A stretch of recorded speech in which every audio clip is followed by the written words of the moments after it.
Congo ya yo, Congo ya ngai, Congo ya bisoni surtout, Congo ya mototé, ça domaine privé ya mototé, pour muta comme ça Congo ezali ya azate.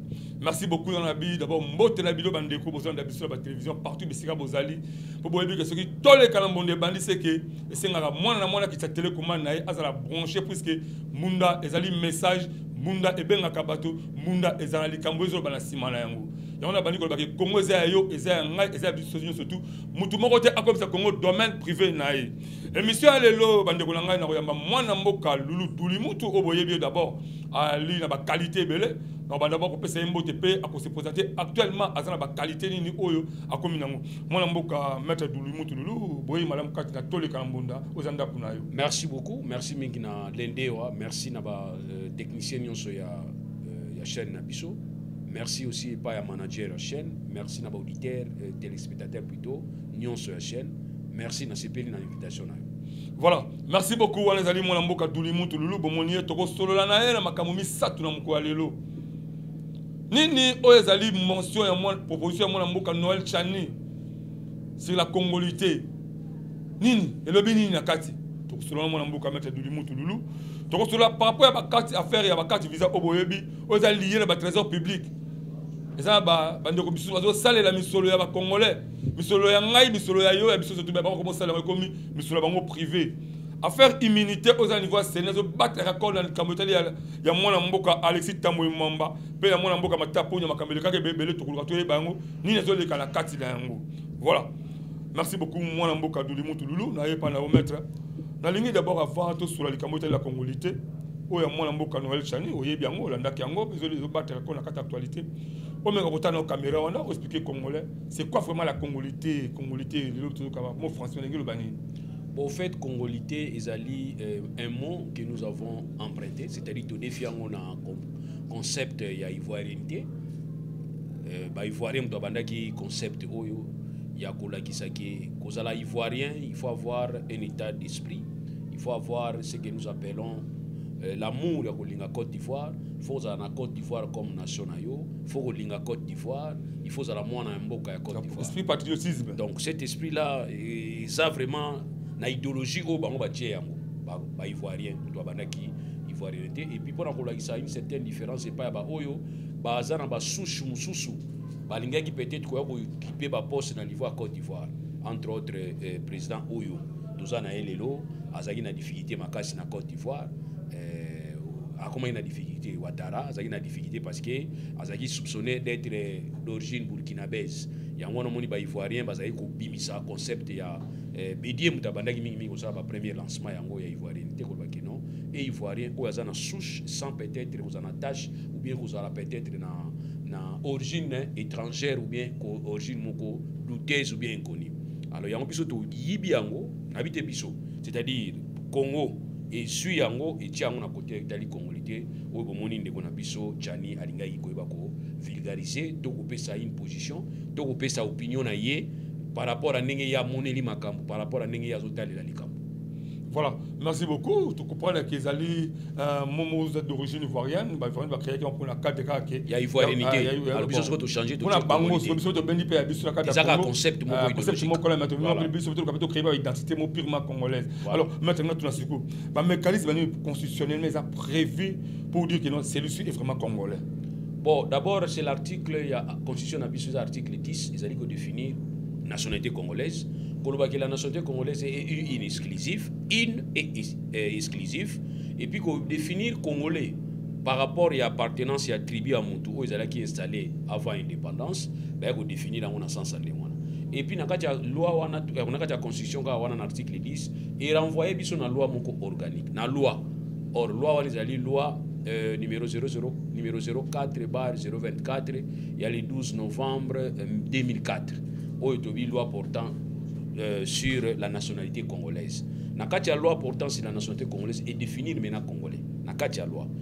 Il y a des Congolais d'origine, il y a des Congolais par adoption, il y a des Congolais par option, il y a des Congolais par naturalisation, il y a des Congolais par l'effet des mariages, donc c'est-à-dire conjoint moko abali étranger, voilà. Fi wana étranger wana babala nina Congolais normalement, akokipe ko soit nationalité congolaise, et puis aussi il y a Congolais par résidence. Moto mususafa na Congo, alingi Congo, ou meli na Congo, alingi akomane congolais, ça aussi c'est.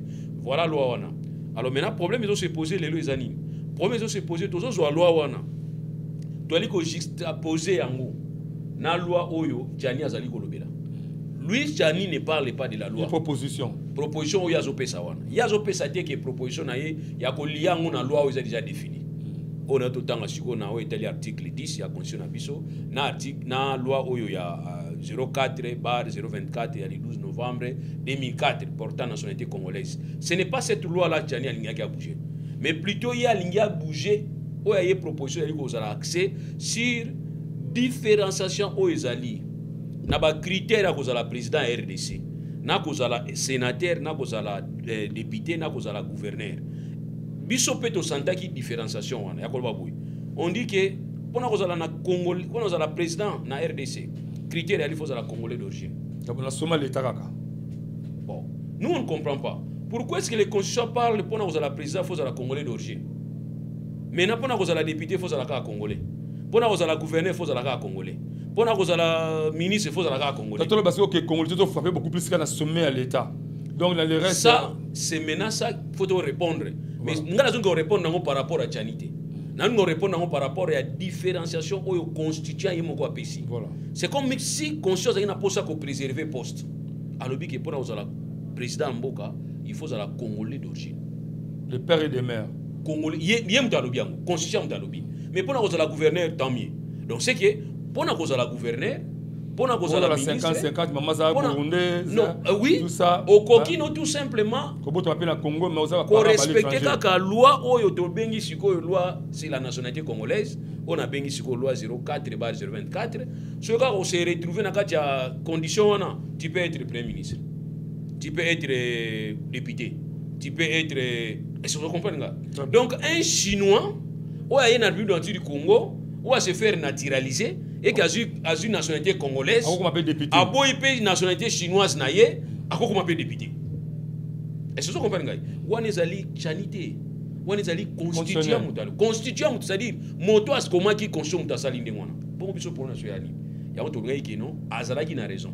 Mais sauf que moi n'amboka chani abimi muke pour abandi ko répondre na zando. Omoni wenzi. Mkolmo lobiki basona tsaka wenzi te. Obani ko sona wenzi mubi muzana problème mutu obela maladie. On ne peut pas commencer à répondre aux questions na proposition yo pesi ya malamu obanda ko répondre batu olanda batu tina ba place batu bazali. Oko risquer au perdre oya yo pédale. Ya on regarde que so ichani apesa ki proposition. Atika ika wana fani na ye. Ata batu ni question. Alors que non na sina lobby, il appartient aux autres d'amplifier et cause la malamu. Mais lui commence à côté dans le débat, atali muyambo oyo mutuneza ya congolais te, atali koto oyo na ko répondre na question na yote, ngana za mayele ko leka batu ebele, wana nde place ndabimi. Mais pour dire que na cadre de réflexion scientifique, azana a droit de réfléchir comme scientifique, et azana a droit de réfléchir comme congolais, mais erreur na yezali a côté na bitumba.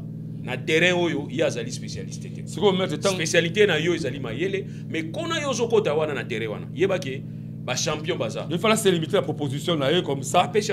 Bah oh baza c'est capable de défendre bien le intérêt. Mais il a dit la fois passée qu'il avait un plan Tchani ce qui tient Maréchal. Pour la Maréchal. Oh il paraît ba ibaki yango. Au moins que tango ya tchaki yango bato ba ko puiser yango. Bato ba ko benda yango pour na osela yango ba travail na bango. Donc pour dire qu'un scientifique quand il fait un travail, cesse Hollanda likambango tinase. Mais tikande mukile banda ko tanga yango et banda ko critiquer yango, mais yo tikali likolo, mais ya tikali likolo ta koti na kati. Donc non quand ma calcio nous comprendre que à cause de la carte porte est-ce qu'on peut pas dire qu'il y a vraiment un agenda caché quelque part par rapport à la proposition là? Dans on appelle ça une proposition, les gens ont cru à ça. Et tant on va bandi ko répondre batu va confirmer le wana. Or, ce qu'on appelle ça une proposition na et puis à soukine wana. ne les bateaux ko développer ngo tendance ko se créer mais la tendance ko se créer et que la tendance moko objectivité ko zala yo ko pesa défaillance à loi wana a ko pesa avantage à loi wana ngana ko pesa désavantage à loi wana mais to kotika la biso sur objectif c'est ça la science on se comprend gars so OK liboso tribunal quand les avocats parlent bazo soutenir cause du mutra du côté na ba parti so ki moko lobby o kanzaneti azana raison so ki muso abandi o kanzaneti mususu azana raison o muso azaki na raison te so ki wana pe azongeli o kanzaneti ya azana raison o alobaki mbali mbala azana raison te c'est ça la science besoin argumenter mais pas na biso argumentation ils sauté parce que on voit les gens on vise les gens on croit qu'ils vont viser mais or c'est une loi ce n'est pas nous qui avons n'est-ce pas fait la différenciation entre être président na critère il y a cause la président Mboka ko insister sur congolais d'origine ce n'est pas nous non et en plus ce n'est pas nous qui avons interdit la constitution alobake pour na cause la député faut appeler député congolais d'origine non ayebi po ani na tika yikuna ya kufungwama ayebi po ani na kangaki na ngambu boye ye moko constitution ayebi mais na biso donc to ko apporter par rapport à contexte actuel de Kobani oui donnons la chance à tout le monde il y a aussi des Congolais Oyo, on se considéré comme étranger parce qu'il y a Botami en France. Voilà. Nous autres, on a question de qui Botami en France. Le tout le monde va jouer rebelle, va comme région de l'équipe nationale, la Botami en France, ça y est, la région de l'équipe nationale, la Timayo, la Congo. Ils ne sont pas comme des tortilles. Azu c'est mina Venezuela, Botami en Monde, ayo Botami en mangrove en Monde, non. Azana ba raison et même ba Botami Libanda, ko Botami Libanda. Pas de musu Mobutu Lukara bango. Pas de musu Kabila le père Lukara bango. Bakimaka libanda baki kozala ba exilé na mboka libanda abuzui mwasi na ye amemi mwasi ne pe na mboka libanda kuna baboti papa congolais non maman congolaise non voilà. Mais baboti na France moi on a bénéficié de nationalité voilà moi na zui mena to benga you solis c'est-à-dire a bénéficier de nationalité pour abotami na France voilà pour permettre pe moi na batu pa tanga na condition ba français ba tanga nango moi na pas tanga na condition ba français ba tanga nango moi na komi na 50 ans Mobutu alongwa, Mouze le père alongwa, Kabila pe alongwa. Siko mwana wana 50 ans linga zonga na Congo. Na mboka batata na ye, na mama na ye. Mboka bakoko na ye. Na mboka bakoko na ye. To ebisa ye ke yo comme ça la nationalité mususu, uzaka étranger. C'est le vrai problème faut te résoudre. Mais excusez maître, quand parmi ma question les gens sont ba congolais belé na ebike, yo bibi soit congolais ta to bimaka mboka to ki to ke ba exil, même so ko luka luka. Na mboka le ba to fandi ko mona ke, mutu sa lukika ke, si mingi ba Canada ba États-Unis. Ça fait il y a 4 ans automatiquement sur la Kanga ça sanction disciplinaire avec capable de recevoir nationalité wana pour bénéficier ba grâce alors tout le pour ba congolais wana pour ce temps azu ba grâce wana azu américain après ba ko zonga ce mboka pour la partie mission ba au travail na mboka entre autres tout le monde ndeko mona mboka wili ba konga tanga ba soki mission la kimia ke Brazzaville ba ko retrouver que non asa passeport américain autour ba disco pour la ba mboka bongo c'est ainsi to bi to résoudre le problème ya liboso pour eloko les salamate les locaux bagibana na bazo yiba trop ngana tuni bana no bazo yibani o biloko kolia ngana ko biso peut-être batonda raté donc so bani ko tondi sa bana no biloko kolia ba ko yiba biloko kolia te yango to bi to résoudre ba problème na bango problème na ngo ezani mingi bakima ki na to lo bango mingi bakima ki libanda bakima ki Mobutu bakima ki Mzee Laurent Désiré Kabila bakima ki Kabila Joseph bake kuna baboti boti bana mena bana wana bazana posa bazonga mais bango pe ba chercher ba nationalité exemple bazana posa ko bazonga si ko to so solution pour na bango yango député sénateur bola mukande bozo solution pour na batu wana okomona ke frustration yo sa nini e ko ya kosila alors il y a frustration oyo ezala ki créer na niveau Sun City ezali frustration nini nos frères ya pembeni bolongwe Rwanda boyebi ki papa na bino alongwa Rwanda na mama na alongwa Rwanda boyebi histoire na bino bo se retrouver na RDC peut-être mabele ya la quitté bobani ko beta masasi d'abord pour bozo mabele babimbo toyoka na kaka to fanda bisika moko cohabitation tondimi maintenant bobani ko beta masasi bozo nationalité tobi non ça na makaboité OK ça na makande ngona te mutu na mutu fois senga nationalité individuellement en groupe bino beko senga en groupe et poser biso problème ti ba incompréhension e koti masasi beti batu ba kufi ebele toke na Sun City na 2003 yango moni loi ya 2004 ezali loi moko na préambule nango na exposé des motifs à loi wana o na tangi sikoyo 04/024 ya le 12 novembre 2004 eza loi moko ezalaki faite sur base ya piscose moko ya guerre parce que la guerre a été déclenchée justement pour la nationalité parce qu'il y avait un groupe de gens qui ont pimé la nationalité. Voilà. Babi que ceux qui reconnaître biso guerre quoi aussi là. Il y a un moment peut-être loi en 2004 et c'est là qui mini calqué sur cette crainte. D'accord? Maintenant comme dans l'élo. Ce que nous demandons c'est quoi? Nous demandons maintenant biso na contexte à l'élo. Toi aussi tu évolues déjà dans contexte wana ko banga wana. To comme dans contexte moko ya kimia. Tout ça la loi musu se permettre biso to sécuriser ba oyo ba botami na poto. Ba kimaki mobutu na ba oyo ba lingi individuellement pour la nationalité congolaise. Mais à condition, il y a aussi une condition. Tango yé na Congo, bosana bisiko uti. Bosana bisiko uti. Mais bandeko na biso, nzoto eza na Congo, mutie eza na Rwanda. Ça c'est un problème. Basardine. Mitu eza na Rwanda. Maroc. Awa nzoto yali. Soki ya basimbi ga litoyi moka muke ke mabe yo salo sali boyité, président Kagame Masiliki. Bosimbi bandeko nanga. So basimbi bandeko na ko bango. C'est la moindre des choses. Il y a un lobby qui loi aussi la nationalité, il y a une réalité belée. Il y a plusieurs ramifications.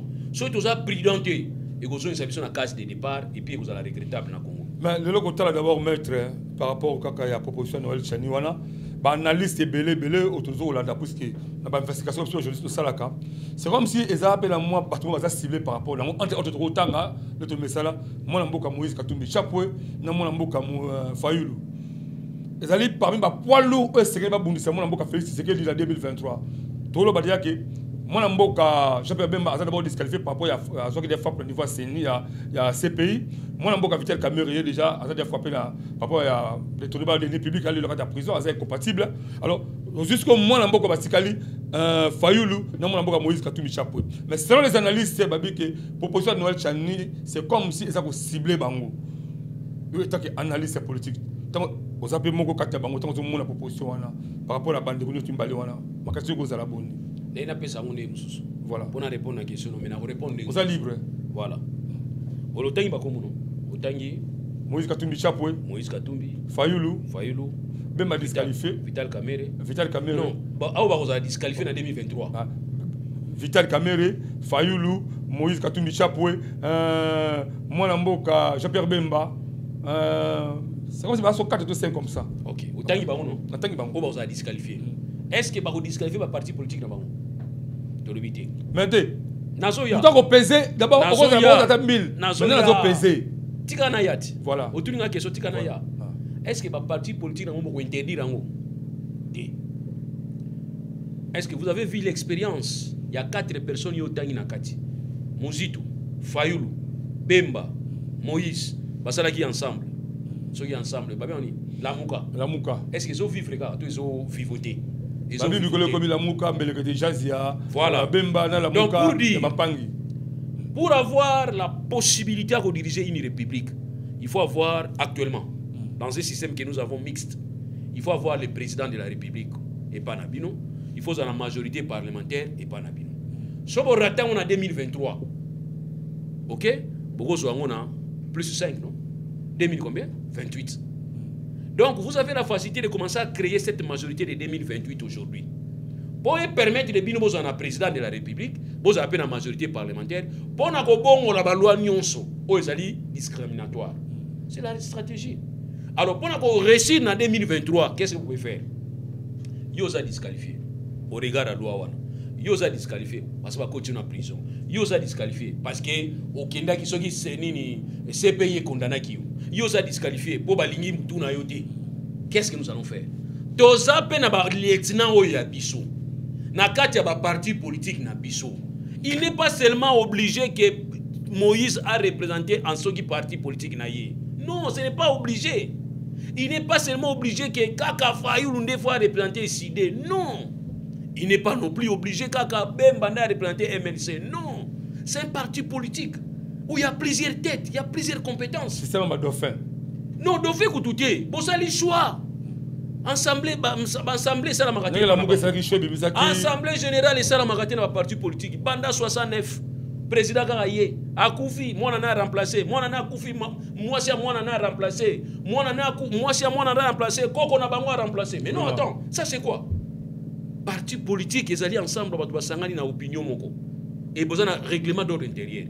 ezape rotation bosenga kaka alternance na président de la République chaque fois bino bosenga ngona ba parti politique na bino te banda président parti politique na bino sala parti politique ti lelo kaka yaza ka président yango to lobi pona ko contourner loko wana ezaka simple mitwa bato bino bo viser wana baza ba remplaçable to sali siko moi collectif na biso ya mitwa bato balongoli to sangisi ba parti politique na biso to créer plateforme électorale na biso et to luki siko moko obiso nyonso to ko soutenir mon frère soke biminde ngwana président président et à la côté na bino majorité si les 500 députés beaucoup de besoin à 490 députés et vous allez bino comme ça à ce moment là pour telle loi aux alliés discriminatoires au ban de bino basalaki vous venez ko revisiter en gros regarde aujourd'hui nous avons soi-disant une majorité qui soi-disant était contre Kabila mais pour nous la contre Kabila il y a pas déclaration il y a pas réalisation beaucoup ça là face à la loi au Kabila tikaki Kabila na majorité na ye basala ki tailleur taba tailleur wana ba benga ba tailleur ba député Kabila kala ba tailleur ba tongi elama na tailleur Kabila basala les lois wana portant statut ba ex chef de l'état jour nini oyoki majorité oyobi ki to refuser loi wana jour nini comment voudriez-vous que pesa mutu neti chèque en blanc bolobi ke mutu e moto la ndela ezati soit président ex président kala voto la ndela pénalement na mabe oya zo sala après aux la président il faut que congrès se réunisse Jean-Marc Abunda dit que le Congrès peut se réunir, il faut 7 millions de dollars. Donc ça dit que Kabila n'est pas pour poursuivre. Il faut que 7 millions de dollars pour poursuivre Kabila. Donc il y a des plaintes. Moi, je plainte à Kabila. Pour avoir un plan, il faut avoir 10 dollars. Pour avoir 10 dollars, il faut faire le dossier dans le parquet, il faut 20 dollars, 30. Si on a fait le dossier dans le parquet contre Kabila, il faut 7 millions de dollars. Selon Jean-Marc Abunda, le Congrès peut se réunir, il faut 7 millions de dollars. Et ce sont compagnie. Donc, la fois passée pour la bon, ça dit qu'on va congrès, tout ça un congrès pour la président Kala. Donc avant tout la président Kala m'a bien ça. Moi ni Kabila ndaza wana. Ça réfugie mobile maneka yangwana. Au moins ndaza wana. So ka betu makofi lelo. Oke funda yi ba fongola dossier. Pour fongola dossier, il faut que congrès se réunisse par ba oui, bo funda yi, bo kanga yi. Loi wana basala ki yango wapi. Na tango Kabila. Maintenant boza na majorité. Pourquoi ça qui majoritaire? Basaki majorité. Pour le couvrir, pour la couvrir, il fallait que si on a majorité, le point de botali ba loi wana te. Tala ba loi faut botala yango wana.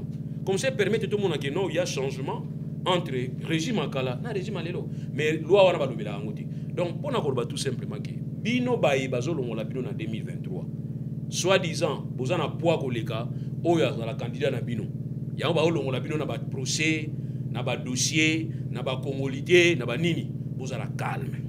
Pour répondre bango boy toi na plan B na biso ya nini toko sangana na ba parti politique na biso toko pona congolais de père et de mère wana oya biso wana mailo zo pesa bango yango pour pesa bango wana pour agitation gratuitement kabeli bango bazwa comme ça toko luka oya biso congolais de père et de mère ya biso o toko buaka likolo comme ça bino ozwa oya yebo tia bo mona ya na 0,5 oya biso na 99,5.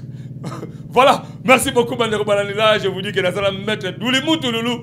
Tout ça, c'est d'abord le sujet belé. Tout ça, d'abord, juste dans le sujet, on a aussi la congolité. Vous voyez que moi, je Noël Chani, qui, bon, alors, selon l'analyse politique belé, parce que les alliés juste proposition Mongo pour disqualifier poids lourd.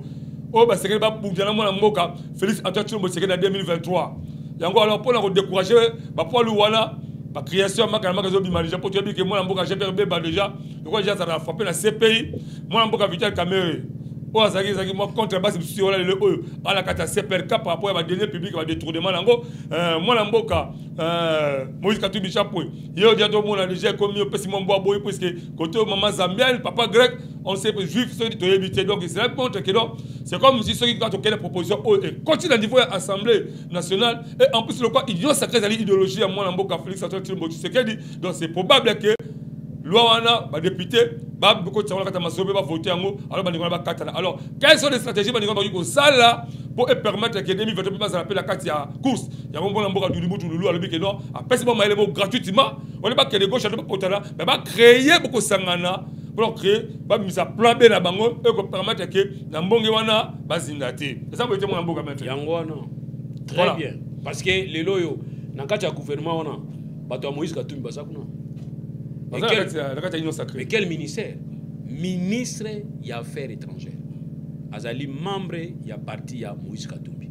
Et doit toujours koyoka soit en fait tozo yoka que même ça Malukonda ça muto outi na mouvement ya ensemble pour la République.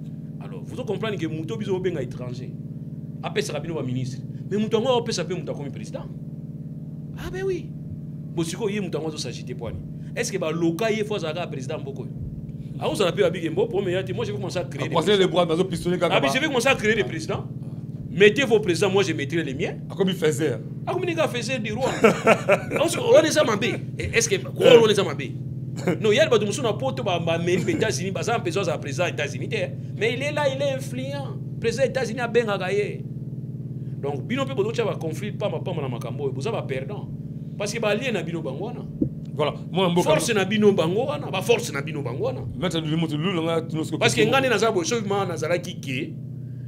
Naza vraiment mouton une fois na signaka na koki jamais alors jamais qu'on soit adversaire nanga nazo adversaire nanga na pese ba poste stratégique non mais ce monde va pese ba poste stratégique c'est que quelque part ba tout biso to no kubunisa na ba congolité ba so pese d'une manière d'une autre mais ko vivre na bango za nini to ki na mo malembe mino to ki na bango ne ko bunisa tala so muta pese au conseil que le bunisa fait dingwe boya. Pour faire du musana à Kaliza ko beta donc ça dit avec ko beta yo voilà moi mboka mettre du mutu lulanga ce que caméra wana congolais actuellement dans la couche sociale congolaise nga ko vivre est-ce qu'il est toujours probable que ba maman na biso ba la kelasi ba fonctionnaire ba se pencher beaucoup plus dans ba makabote la nationalité ou côté d'abord vie d'abord social plus d'abord améliorer. Regarde ce qu'il faut comprendre la nationalité ezali fondamental. On a dit que c'est maman batekaka batumbola yebisa maman wana tekaka tombola asola ndayo pe yebisa que nationalité ezali quelque chose de très très important dans vie ya mutu kozanga nationalité babenga ba patriote bato bazo souffrir na monde ba patriote ou azanga nationalité et bazo protéger bango d'ailleurs na moni na bino ba protéger biso na monisco nani na oni non nous c'est notre nationalité qui nous protège. Partout, je peux être appelé étranger, sauf chez moi. Ah, on a quand même compte avec un étranger à Zate. Et yeba basi, ya nationalité, zala libanda. Nekonanga na ebiso kalika moko nationalité ça très très importante dans vie à mutu. Donc pour que quelqu'un existe et pour que même l'État existe, il faut que ces trois éléments soient ensemble. Tout dans la institution, tout dans la territoire, tout dans la population. Cette population fait la définir dans un territoire bien défini. Et on a dit maman nationalité ça va très très importante dans vie à mutu. L'élo Israël, babani existence on a 1948. Israël est tout ça la bouillie. On va s'affirmer comme Israël. Pas tout ça la bouillie. Et bazan a danger permanent. Et tout les Palestiniens. Bazo sanga o bino bengaka état. Bazan a territoire, bazan a population, mais bazo reconnaître les institutions à volonté. Donc ce sont les trois éléments où ça que moto a la protéger. Mais ce que je demande aujourd'hui c'est quoi? Donc si tu les déjà étape ko bangaka, velléité à ko sala auto bengi c'est-à-dire velléité à ko sala nyonso pour na Congo ko ça ba to ba infiltration, toujours jouer ba mécanisme pour empêcher. Do fongolande moanger. La nationalité congolaise est à la unité. Que la nationalité congolaise soit ouverte. Pour permettre ba oya biso bazali banda ba bimaki na ba conditions au tonato beta tout à l'heure bazonga. Et pour permettre de payer yonanga. Surtout on a besoin de bénéficier de la protection mususu to zango. Tu as vu comment on chasse les gens en Angola? Voilà. Tu as vu comment on chasse les gens en Angola? Osomoni ni ba benga na ba congolais. Oh, même la possibilité mon qui ba benga ba congolais bela. Mais est-ce que tu peux te rendre compte que Angola so benga na ba américain ndengwana? So qui noti yo de ozaka congolais américain. Ba benga ni kuno misa passeport ni. Liwa. Ya Amérique. Lelo Ingrid Betancourt. Oui oui. Ingrid Betancourt. Oyo la colombienne française. Azaki détenue en Colombie. Mais la pression diplomatique à Makasi yaki pas français. Par que c'est notre sujet. Aza 50% française. Donc lelo yonanga so to bimi toke Brazzaville, ba fouiller biso na ndemondi maté. Mais si c'est un Américain qui traverse comme ça, comme attention, Jonathan Kalela qui nani Trump a aussi lelo Joe Biden a fâché. Ayo ki na ona Brazzaville ba kanga ki américain. Mais il va appeler. Ah tu téléphone à quand il voyage à Bengi Denis Sassou Nguesso ozolinga nini? Problème ngana yo bien nini? Ozui américain kangi pona nini? Donc c'est comme ça pour dire que la protection diplomatique congolaise ça ne tient pas. Bandi on congolais aussi mbaté. Congo eloko makasi na minoko na biso. Voilà. Merci beaucoup à faire la nationalité d'aller faire la battre là, faire la je crois, bande de réponse et pas mettre du loulou. OK. Deuxième partie à émission Abisso, n'a dit que ma question est beaucoup plus liée par rapport à la congolité, c'est belé, bobenga botuna partout. N'a dit que aussi c'est une émission mon côté. Alors donc sur le ndambo mettre du loulou ta kozonga kaka, to sur le reste tout benga pourquoi puisque d'abord azali moko ya ba mibeko ya l'état to benga ka, ba ba sambisi ya ba sambela ka bato.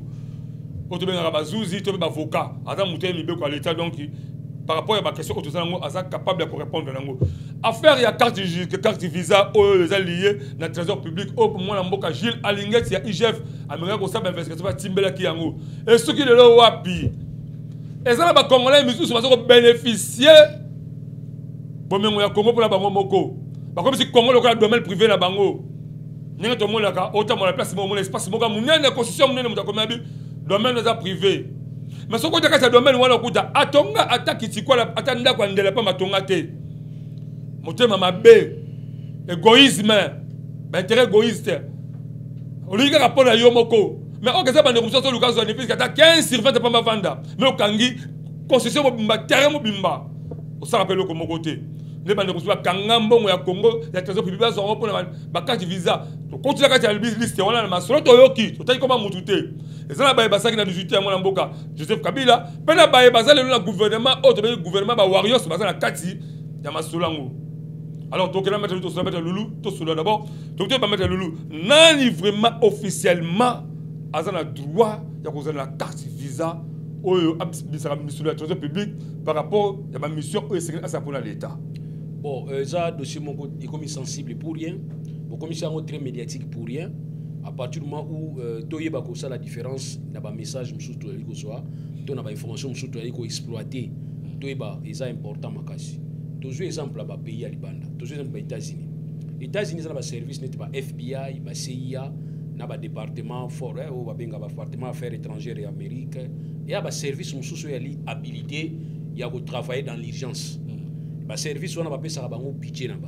Na budget ba affaires étrangères tout ça ba affaires étrangères coopération extérieure tout ba ambassadeur ba pesa bango ba budget mo permettre bango que ceux qui urgence et ali ba les kana pour fonctionner bien ba les kana procédure régulière. Il y a une procédure régulière mais procédure au mususu na to benga ngo irrégulière mais ça procédure invisible. Dans cette procédure là ils ont ba limite au ba doit tambola nango et puis ils ont ba principe de redevabilité juste après avoir perçu mon ça la nini et autobenga muto ça la compte rendu na muto apesa ki ombongo azali to suis simple aner ba service n'était pas aner wana en principe faut dans ba budget na ba budget to benga ba caisse noire mbongo wana boko tuna été ko sala ki dépense neni so ba retourna yango ya na commission moko na niveau Sénat na États-Unis basala ne wana commission ko benga mkonja FBI ya bengi mkonja CIA eza close journaliste azati ba retourna ye o sala neni mbo na kindaki na Afghanistan na enlever Mutuana non na enlever Mutuana na kangie munoko na luaki taxi wana sokala bango na télévision jamais muto FBI le kimbo tango to kindako kanga Ben Laden to beti masasi boy to sombi munduki boy to wana siko nyoso wale kana télévision to yeba ya ba canon o ezala kanzela mais elo wana zo séparatiser nini comment voudriez-vous likambo boy au lieu que vous traiter d'abord na ndinga calme bozu ba élément nyonso bo pesi biso yango. Mais beaucoup d'habitude, moi, dossier à mon kénan est tondité, téléchargement dans le silité, au bois qui déjà. Si autant de temps, à tout temps, tu as place téléchargement, soukeli, oh, et ça, tu vas spéculer. Ah, faut payer pas ça. Par là, on c'est que IGF qui trop pressé. Il était question de travailler d'abord dans les calmes. Mais si parfois, c'est des banques d'investigation, c'est là qui déjà a rapporté, c'est pas pour dire, je crois, qu'est-ce qu'il y a maintenant. Tu vois, il y a que Mitsi ne peut pas qui n'a BCC. Va bloquer va sortir pas on peut pas dire que non ils ont pas réalité non c'est ça na BCC na biozo yeba non c'est ça na makuna yozo yeba oyo ça na makuna yomba la exhibition bon oyo ça na makuna ba la exhibition ya on a lobby que il faut un traitement ngana lobby que bo pesa ba mbongo na baliaka non il faut un traitement des dossiers sensibles ya ba tu mususu auditoire biloko mususu na kolobela yo na kolobela ngo tunyo sauter. On a vu que vous avez facilité à comprendre ni na lobelio. C'est pas des communs de mortels. Ba tu musu bazana 56 mois un paiement. Oyebi ça que mutu moko azwaka $50,000 na compte na yo. Kasi obomisi mutu wana ti. Ya on a vu que bokende malembe. y a des dossiers qui on a ndengete ke tout ça là ba exploit ba mélomane ba etala non travailler dans les cadres mais pratique wana eza pratique moko ezali invisible ba ndeko na ngai salamaka on se comprend mais na ko salama na ngo yali ce n'est pas normal que mutu azali en dehors ba institution a bénéficier na ngo je ne sais pas pour quelle raison mais mutu azali ambassadeur mutu azali ministre des affaires étrangères ministre de coopération extérieure mutu azali peut-être na voyage azo bima tango za na kati ya mandat na ye tango azo sala et kaza na carte wana ce n'est pas que mbongo wana ba opesi na ba bonus moko libanda non eza mbongo za kaka relié na banque centrale au regard ya plan trésorerie oyo ba pesi pour na institution wana soki neti na assemblée nationale balobi ke 10 millions ya 1 million de dollars eza ya bino bo relié chef accord wana na 50 000 dollars ezali rattaché na 1 million oyo ezali na mbongo na bango donc ça dit soki lelo yo faut ba rendre compte na 1 million ba pesa ki bango na compte ya institution et là on est au salama na 50 000 eza na kati ya carte ko za la définir que 50 000 na carte ya président siko ba ko tuna président mona mai au voyager qui te mbongo sala ke moni eza kana kati kuna ça va mutu ayibité bon mona mai 50 000 ango sala ke no ona 6 ke on sala ki nini ona zena matanga moko bona ke bimsa oh ils ont bon matanga te ils ont bon pour peut-être ba urgence na yo justifier ngo si mandé to kopesa et en plus quand on envoyait la liste pour dire que désactiver 38 cartes oyo fallait ba tia ba carte wana na ba numéro nango désactiver nous carte numéro tel attribué à monsieur Alain Dewa désactiver nous carte numéro tel attribué à Loulou faut ça la ningwana parce que quand vous dites que ba carte ya ba kabiliste il n'avait pas que seulement 39 est-ce que vous ne croyez pas que peut-être va procéder avec le même système je ne crois pas que soit bien que non mutabla ko utiliser quand tu mettre Loulou à son habilité d'utiliser ngo ba désactiver c'est ba quoi kala numéro ba carte zakati ya bika mettre Loulou ba kabisa au moni mutu ka fonction ba otaka ba komba ba mutu ka ya fonction premier ministre Matata Ponyo atika ngo bandaka Chibala atika ngo bandaka okomona te ke Chibala otambola na plaque 001 gouffre okomona te wana bozo so facilement bozo tchawa to landa d'ailleurs commandant moko police akenda na ndako ya Sami Badibanga bozo mituka moko ezala kuna compte ya nani wana mituka bozo aki kota primature bongo fo biso to yebisa bino ke mbongo eza kuna ya to lobi ya ngai lelo nazo sepela musala IGF azo sala parce que na mo comprendre ke ba tout mo banga mingi IGF ke parquet ngai ndina zo mo constater ah de bataki aner kutu non ba banga makasi ko lega IGF ke parquet so bisi muto ozana ni onanga ndako na ifuna na IGF mona lokatera so banga yango siko IGF akomi makasi koleka nazo sepela pour permettre à ce mabe ya mingité donc toujours limiter mabe mais il faut tous avoir une méthodologie à musala ça j'insiste pour ça méthodologie moko ezala pour permettre biso certaines de nos vérités certains de nos secrets ezala na cacher l'instruction doit rester inquisitoriale et secrète pour permettre à ce que discrétion mo ezala mo oui alende wa toujours kokanga olendi c'est que yopokima moi je sais par rapport à social et peuple vivre dans le dossier dans le calme possible bolandango on les a dit conseil de ça bolandango hors bolanda banquette hors caméra parce que quand vous citez les noms d'une manière générale quand vous dites que les kabylistes tous les kabylistes seront pointés du doigt or les cartes ne sont que 38 si c'est 39 citez-nous les noms de ces 39 30 et en condition que montongo pa lobakiti le na zorambongo ngo so mutu ala biki na zaki na 2014 na tika ikato na 2014 pourquoi l'avoir faut demander bon ba combo ba tanga ki tu tani comment mutu mais biso to tala toujours ba formation par les pas autre parce que to mesala ko sala ba na to ke ba misuso ba tanga ba combo na bango ke no ba komi ko s'élever bango moko est-ce que s'élever on a que mutu senti ça concerné mais non murai d'ailleurs na zo attend na yebsa bango ke bazo sala erreur makasi ça c'est donner l'opportunité et pas mutafuni bino la loi reconnaît que la personne qui est acquise apporte des preuves pas apporter preuve et là ba osenga bango ezani yebisa ngai otangi kombo nanga dernière fois na utiliser carte on ezali mkoloni soki dernière fois utiliser carte ezali lobby les 9 alors que nous funda te ah c'est là kaka autre yebiso to saloni mais so moni que depuis 2014 longwa ki na yo et que depuis 2014 au sein la sous carte wana te 2014 ozaki chef accord ozaki habilité à travailler na carte wana et que les loza sous au sein la monte bana 2014 batangi kombo na yo oui il y a diffamation. Parce qu'il y a des gens qui prennent en compte à l'État, les lois sont bâtis. Ok? Il y a un moment où même dans le procès, il y a type attention. Donc, on risque de se faire belé bimbalibanda to ibate. C'est un signe que vous avez bolongolé dans le commission ad hoc. bolexi na commission ad hoc bolandi accusation bazo sala contre ye botali ba dérapage na ye en tant que agent ya ANR responsable. C'est comme ça doit se passer. Tant que moni ke mbo savoir ils ont ba intérêt ko toucher république té so bo livrer na binoyi. Mais oh bokanga muto ANR wana bolexi ko samisa en public. Attention. Chasse à l'homme. Keba. Chasse à l'homme. Ba américain ba samisa bato no buma nani té kiki Bel Nadel té. Il y avait une unité qui no buma Bel Nadel. Ne ba bomela ki Bel Nadel ti lelo classé.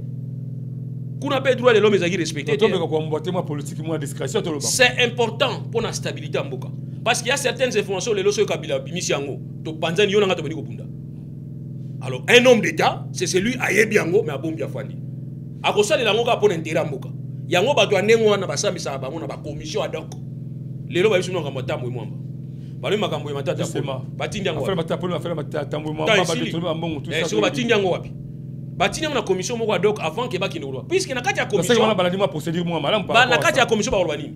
Oyo bo toucher, oyo bo toucher te. Oyo bo toucher, oyo bo toucher te. Oh, mais yo responsabilité on est engagé ndena oyo. Okomona oyo nde responsabilité ne kozala engagé nango yango ba kotindika yo. Donc na niveau ba service, na niveau ya l'état, il y a des choses où muto sala yango parce que fonction wana etindi ya sala yango. Là c'est un. Deuxièmement, il y a na kati ba service na kati ya république, il y a des choses où muto sala na dérapage na yemoko. Yango nde engagé ka muto. Sentiment na yemoko. Sentiment na yemoko. Hotel obino règlement d'ordre intérieur na biso akati yango. Oyo bozaki wana kati ya izata.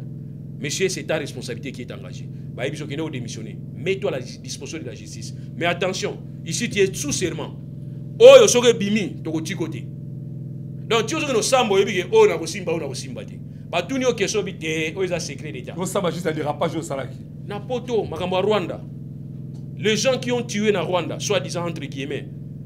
Ba dossier za na France, c'est lelo ne ba komi ko pesa siko autorisation pas ba historien, ba côté na ba archive nationale. Archives nationaux, pas que nous là, ni les aïeux qu'on a pour un dossier à Rwanda. Donc il y a des choses qui touchent à Rwanda et toucher là. Ça peut même qu'on tient instabilité dans Mboka. N'a pas besoin de tout mais dans le biboye, on a une carte. On utilise comme mouton à aner, on utilise comme ambassadeur, on utilise comme chef de corps, on utilise comme ministre des Affaires étrangères, ministre de la coopération, on utilise comme une période où on a moussa laissé ici là qui batangi comme on a qui n'est au fond. Il y a ça, on a fondé dans l'État.